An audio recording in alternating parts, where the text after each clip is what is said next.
Welcome back to another video. Today I want to share with you all some very useful and important tips on acing your critical essays in university or college. I wrote so many critical essays during my MSc degree at the University of Edinburgh and I have learned a lot. That is why I thought of making a video on this topic, so keep watching. In this video, I'm going to talk about what is a critical essay, what is the structure of a critical essay, how you should do your research for writing an essay, how you can do critical thinking, how to cite and reference credible scientific sources, and finally about the marking scheme of University of Edinburgh and plagiarism. But before I jump into the main content, I would really appreciate it if you can subscribe to my channel, as I make very useful videos for university students and study abroad aspirants. I'm available on email and Twitter, so you can always get in touch with me. All the links can be found in the description section down below. Okay, first things first. What is a critical essay? If I type critical essay on Google search and I click on this link, then it has a nice definition of what's a critical essay. A critical essay is a form of academic writing that analyzes, interprets, and evaluates a text. In a critical essay, an author makes a claim about how particular ideas or themes are conveyed in a text, then supports that claim with evidence from primary and or secondary sources. So just to paraphrase, a critical essay is simply an essay where you make your claim about a topic by critically evaluating the sources that you have read. Your sources can be primary, as I said, they like academic papers, or they can be secondary, such as textbooks. But no matter what source you choose, make sure you back up your claims with credible scientific evidence. Coming on to the structure, usually there are three components to any critical essay. First is an introduction, second is the main body, and third and final is the conclusion. There's another very important element which usually comes under the introduction section, and that's a thesis statement. I will come to that in a few minutes. Before I tell you about what you should write under each component, for the purpose of this video, I'm going to use the example of one of my own critical essays that I wrote for one of my modules. I'm choosing this one because I got a distinction on this essay and I thought it would serve as a good example for you all. The topic that I chose for my essay was appraise the evidence for the role of monoamines in depression.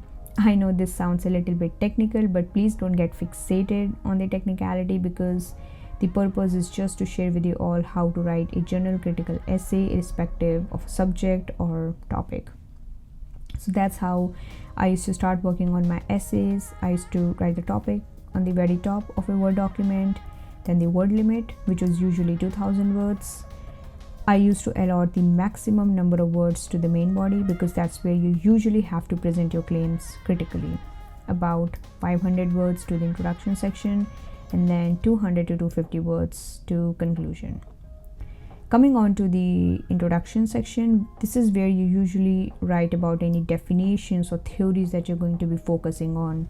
Is there any relationship between your keywords or the main words? And finally, the thesis statement. Just to give you some perspective, for this essay, I wrote under my introduction, the thing that I wrote was, what is the monoamine hypothesis of depression, what's clinical depression, what are the symptoms, what's the relationship between monoamines and clinical depression, and finally the thesis statement. Thesis statement is very, very important because it tells the reader exactly what you're going to be talking about in your main body. Are you going to support any theory or not? Generally, it should be one line, written very, very clearly, so that there is no scope for any kind of confusion. You don't want the reader to get confused, because when your reader reads your thesis statement, you want the reader to get the sense of where your essay is going, or what exactly it's going to be talking about. Under the main body, you make your arguments by critically evaluating them. By making your arguments, what you cannot do is that you cannot make up anything on your own. Whatever you write, it should always be supported by credible scientific evidences. Everything should be written in your own words, but it should always be supported by credible evidences. For instance, in this essay, I presented my arguments by talking about the monoamine hypothesis of depression, as in how it plays an important role in explaining the cause of depression.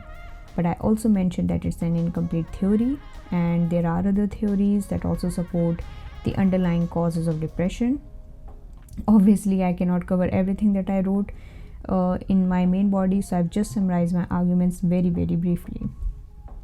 Under the conclusion, you usually summarize your essay in about 200 to 250 words. To give you some perspective, in my essay, what I concluded was that the monoamines do play an important role in explaining the cause of depression, but it's an incomplete theory. Since it's an incomplete theory, we need more research in this area to better understand depression and the causes of depression. Now you know the structure of an essay, but you cannot begin writing your essay if you don't know how to do your research. Research process is as important as writing an essay. The very first thing that I did, not just for this essay but for all of my essays, was to read the essay topics multiple times until I understood it well enough. This is very important because any kind of misinterpretation can affect your grade. Then I used to highlight all the keywords in my essay. For example, in this essay, the keywords that I found were appraise, role of monoamines, and then depression, that's clinical depression, and I made sure that my essay revolved around these keywords. You can highlight all these keywords. Before you start looking for any papers on your own, you can first go through any relevant readings your professor had recommended. You should also have been recommended a core textbook. That's also a good source, especially the references part at the end of every chapter, because that's where you might come across some relevant papers or academic papers relevant to your essay topic. After you are done reading relevant readings your professor had recommended, you can start looking for papers on your own, as I said before. But where should you look for those papers? You can use various search engines and research databases. You can use Google Scholar as a search engine. I'll show you how you can do that. Like, you can look for papers. So if you simply type critical evaluation of monoamine hypothesis and search it, then you will find so many papers in Google Scholar. Here you can also put any filters, like if you only require papers that have been published in the year 2023 or even 2022.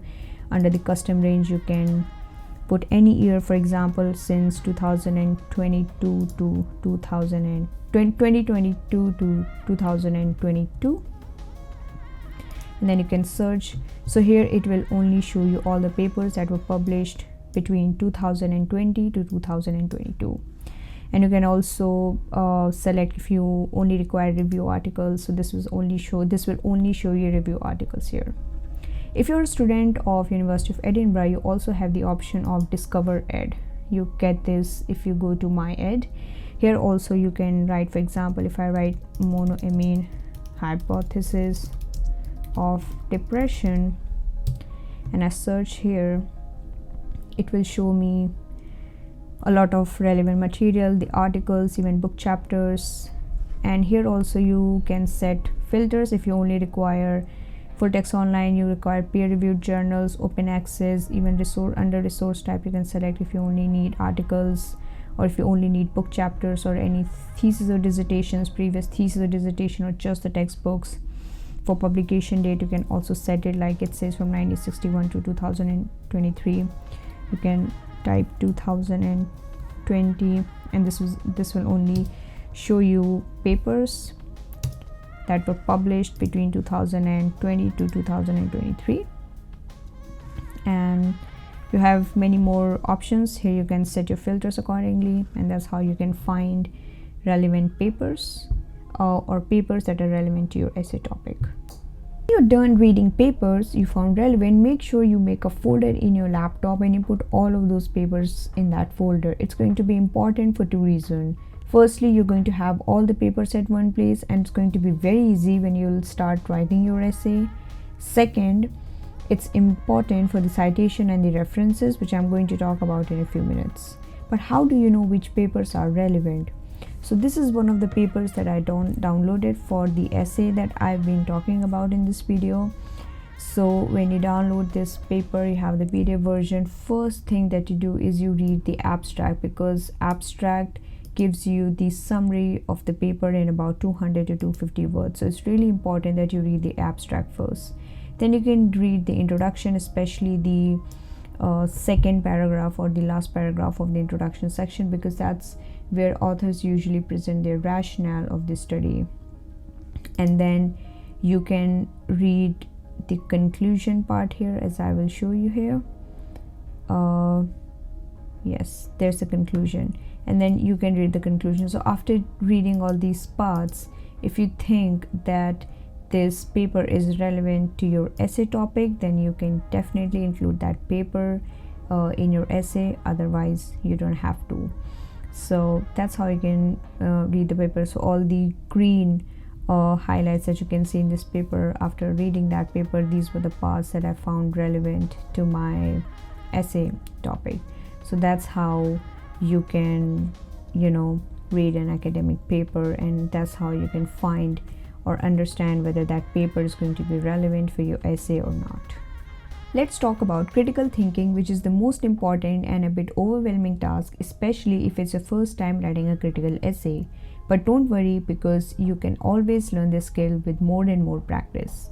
So this is the website of the University of Edinburgh, where the university itself provides so many resources. So you can read this page, as in what's critical thinking, why is critical thinking important, and all the basics. I will put all of these links down in the show notes so you can have a look at them later on. Then you can have this PDF, how you can develop your critical thinking ideas. You can read this at your own pace. Then what are the main features of critical thinking? You can have a look at this PDF as well. Then there's another important link on academic writing. So as usual, you can have a look at this link. I will put all this link as well down in the show notes. And then how you can build your argument as you go. So here it's very relevant, and you can get a lot of insights into writing your critical essays. But before I jump into the citation and the references part, let me cover a couple of important points here. Whenever you compose your arguments, make sure there's a connection between two paragraphs. You should not begin any paragraph without any linkage or connection with the previous paragraph. Also, a lot of times students get confused how many papers they should include in references section. There is no set number for that, but ideally you should include at least 10 to 15 papers, because that actually reflects that you have read widely for writing your essay. Coming on to the citation and references, if you remember, I said earlier in the video that you should make a folder in your laptop where you put all the papers that you're finally going to include in your essay, because this is going to be very helpful when you will be doing the citation and the referencing. There are so many referencing styles, such as Chicago referencing, Harvard referencing, APA referencing. If you are a student of psychology, you are going to use APA referencing, that is American Psychological Association. Citation and referencing are two different things. Let me show you how you cite a paper. So this is one of the sentences that I took from that essay. So after you write your sentence, this is how you do the citation. You write the second name of the author, then you put a comma, and then you write the year that paper was published. So this is called citation or in-text citation. Now talking about the referencing, this is the referencing. So how you do that is you write down the name, second name of the author, then the first name, then the year it was published, then a full stop, and then the name of that paper, and then you write this is the issue number, and finally the page numbers in that journal. This is the second referencing. If you have multiple authors, this is how you write it. You write the name of all the authors, then you write the year that paper was published, then a full stop, then the whole name of that paper, and this is the journal where that paper was published. This is the volume and the issue number, then the page numbers, that is from 411 to 418. Now this is called DOI. This is digital object identifier. This is not mandatory, but it does not it won't be a big deal if you it's not going to be a problem if you put it. It's kind of an optional thing. Now there's another very important thing about the citation that you should keep in mind. When you write a direct quote from a paper without paraphrasing it or without writing it in your own words, then your citation gets a little bit different. I'll just show you the example. So this is one of the sentences here. Now this is the part that I took directly from the paper that I chose. So in this case, how you do the in-text citation is that you write the second name of the author, then the year it was published, same as you did here. However, if you can see the difference here, I've also written P.30. This is the page number. So when you put any sentence directly from the quote without paraphrasing it or without writing it in your own words, then you also have to write the page number as well. It is important that you check the marking scheme of your university. For example, I will now show you the marking scheme for postgraduate studies here at the University of Edinburgh. If you keep scrolling down here, you will find the postgraduate assessment mark. So if you get a score above 70, even 70 or above 70, then you get a distinction and it's considered an excellent performance.